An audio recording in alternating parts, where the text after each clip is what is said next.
Reading the Gospel according to Mark by Jorge Luis Borges. The incident took place on the Los Alamos ranch south of the small town of Junín in late March of 1928. Its protagonist was a medical student named Baltasar Espinosa. We might define him for the moment as a Buenos Aires youth, much like many others, with no traits worthier of note than the gift for public speaking that had won him more than one prize at the English school in Ramos Mejia, and an almost unlimited goodness. He didn't like to argue. He preferred that his interlocutor, rather than he himself, be right. And though he found the chance twists and turns of gambling interesting, he was a poor gambler because he didn't like to win. He was intelligent and open to learning, but he was lazy. At 33, he had not yet completed the last requirements for his degree. The work he still owed, incidentally, was for his favorite class. His father, like all the gentlemen of his day, a free thinker, had instructed Espinosa in the doctrines of Herbert Spencer. But once, before he set off on a trip to Montevideo, his mother had asked him to say the Lord's Prayer every night and make the sign of the cross, and never in the years that followed did he break that promise. He did not lack courage. One morning, with more indifference than wrath, he had traded 2 or 3 blows with some of his classmates that were trying to force him to join a strike at the university. He abounded in debatable habits and opinions out of a spirit of acquiescence.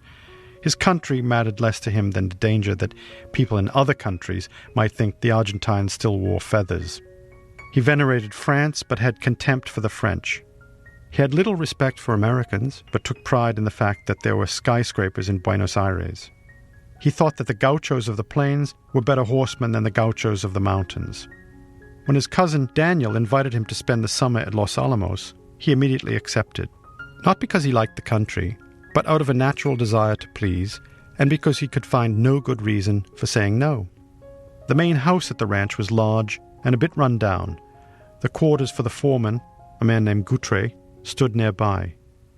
There were 3 members of the Gutres family: the father, the son, who was singularly rough and unpolished, and a girl of uncertain paternity. They were tall, strong, and bony, with reddish hair and Indian features. They rarely spoke. The foreman's wife had died years before. In the country, Espinosa came to learn things that he hadn't known, had never even suspected. For example, that when you're approaching a house, there's no reason to gallop, and that nobody goes out on a horse unless there's a job to be done. As the summer wore on, he learned to distinguish birds by their call. Within a few days, Daniel had to go to Buenos Aires to close a deal on some livestock. At the most, he said, the trip would take a week. Espinosa, who was already a little tired of his cousin's bonne fortune and his indefatigable interest in the vagaries of men's tailoring, stayed behind on the ranch with his textbooks. The heat was oppressive, and not even nightfall brought relief. Then one morning, toward dawn, he was awakened by thunder. Wind lashed the casuarina trees. Espinosa heard the first drops of rain and gave thanks to God. Suddenly the wind blew cold. That afternoon, the Salado overflowed. The next morning, as he stood on the porch looking out over the flooded plains, Baltasar Espinosa realized that the metaphor equating the pampas with the sea was not, at least that morning, an altogether false one. Though Hudson had noted that the sea seems the grander of the two because we view it not from horseback or our own height, but from the deck of a ship. The rain did not let up. The Gutres, helped, or hindered, by the city dweller, saved a good part of the livestock, though many animals were drowned. There were 4 roads leading to the ranch. All were underwater. On the 3rd day, when a leaking roof threatened the foreman's house, Espinosa gave the Gutres a room at the back of the main house, alongside the tool shed. The move brought Espinosa and the Gutres closer, and they began to eat together in the large dining room. Conversation was not easy.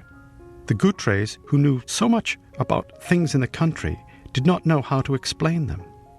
One night, Espinosa asked them if people still remembered anything about the Indian raids back when the military command for the frontier had been in Junín. They told him they did, but they would have given the same answer if he had asked them about the day Charles I had been beheaded.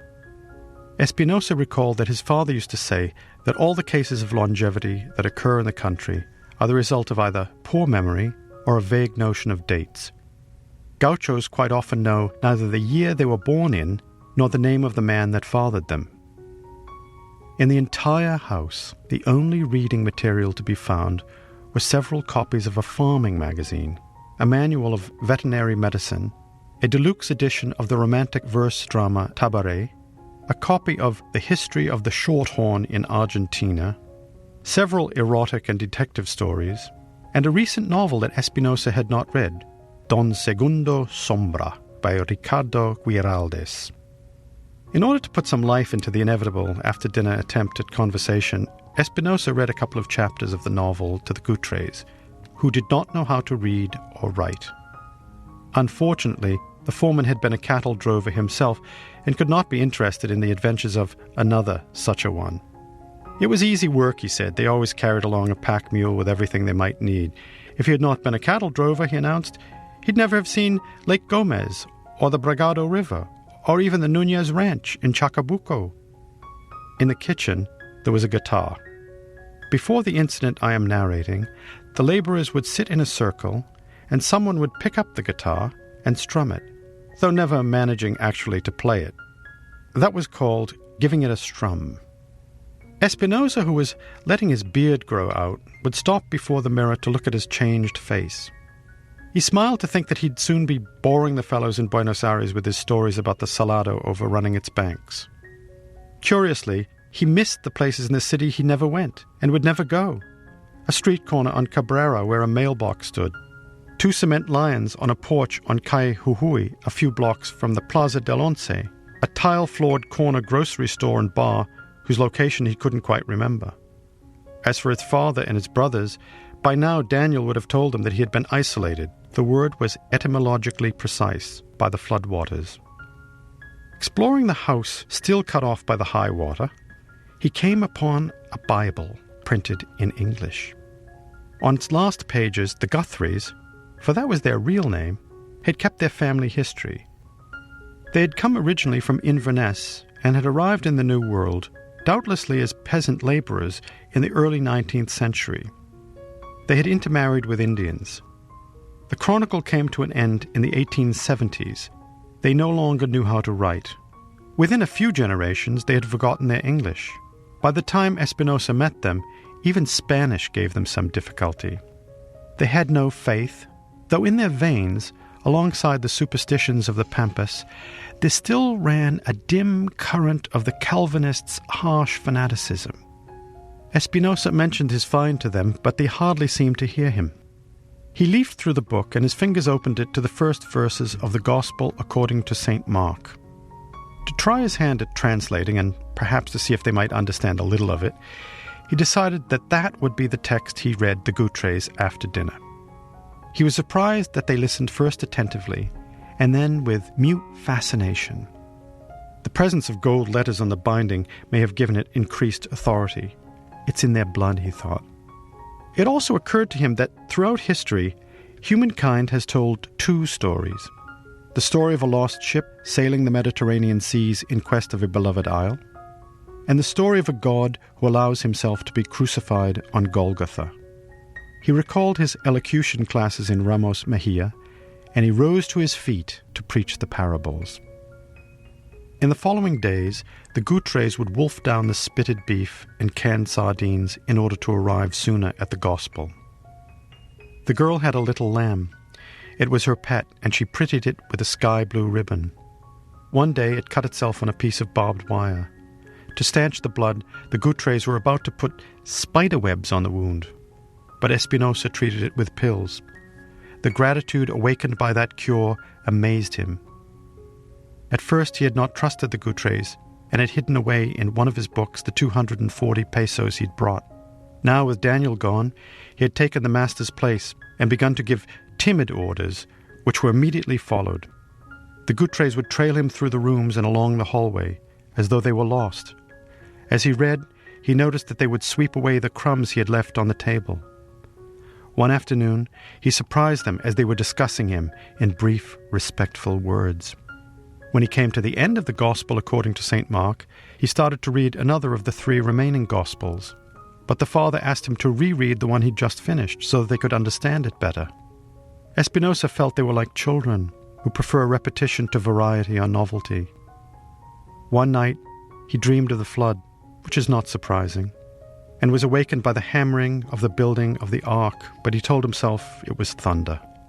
And in fact, the rain, which had let up for a while, had begun again. It was very cold. The Gutres told him that the rain had broken through the roof of the tool shed. When they got the beams repaired, they said, they'd show him where. He was no longer a stranger, a foreigner, and they all treated him with respect. He was almost spoiled. None of them liked coffee, but there was always a little cup for him, with spoonfuls of sugar stirred in. That second storm took place on a Tuesday. Thursday night, there was a soft knock on his door.